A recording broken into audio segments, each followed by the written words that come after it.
नीतीश कुमार के गढ़ में फिर खेला कर पाएंगी बीमा भारती। महागठबंधन का ऐसा रहा है हाल, यहाँ पड़े रुपौली का पूरा इतिहास। 2024 बिहार की रुपौली विधानसभा सीट का उपचुनाव दिलचस्प होता जा रहा है। लोजपा के बागी नेता शंकर सिंह के नामांकन के बाद मुकाबला त्रिकोणीय हो गया है। नीतीश कुमार और बीमा भारती दोनों के लिए यह प्रतिष्ठा का उपचुनाव बन गया है। जदयू के कलाधर मंडल और राजद की बीमा भारती ने जीत के लिए अपनी पूरी ताकत झोंक रखी है। रुपौली विधानसभा उपचुनाव पर पूरे बिहार की नजर टिकी हुई है। यहाँ राजद के साथ जदयू की प्रतिष्ठा भी दांव पर है। रुपौली भी इस क्षेत्र का चुनावी इतिहास भी लोगों की दिलचस्पी को और बढ़ा दिया है। रुपौली में कांग्रेस को 1985 में अंतिम जीत मिली थी और भाजपा का अब तक खाता नहीं खुला।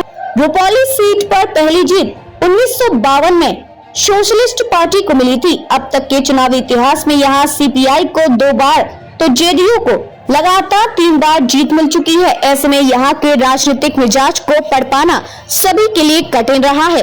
पहले चुनाव परिणाम से भी चर्चा में था रुपौली विधानसभा सीट का पहला चुनाव परिणाम भी पूरी तरह चौंकाने वाला रहा था। उस समय भी यह सीट काफी चर्चा में था। 1952 में अस्तित्व में आई इस सीट पर हुए प्रथम चुनाव में जब सोशलिस्ट पार्टी के मोहित लाल पंडित विजय हुए तो कांग्रेस के दिग्गजों के माथे पर भी बल पड़ गया था।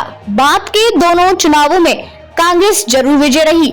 1967 में फिर यहाँ का परिणाम लोगों का ध्यान खींचने वाला रहा और यहाँ से सीपीआई के छवि नाथ शर्मा विजयी रहे। 1977 में यहाँ जनता पार्टी को जीत मिली।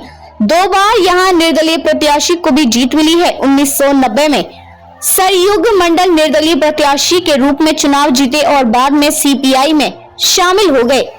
त्रिकोणात्मक मुकाबले से आसान नहीं किसी की रहा। रुपौली उपचुनाव में जदयू के कलाधर मंडल, राजद की बीमा भारती और लोजपा के बागी और निर्दलीय प्रत्याशी शंकर सिंह के बीच त्रिकोणात्मक संघर्ष की स्थिति बन रही है। बीमा भारती 2010 से जदयू के टिकट पर चुनाव जीतती रही थी।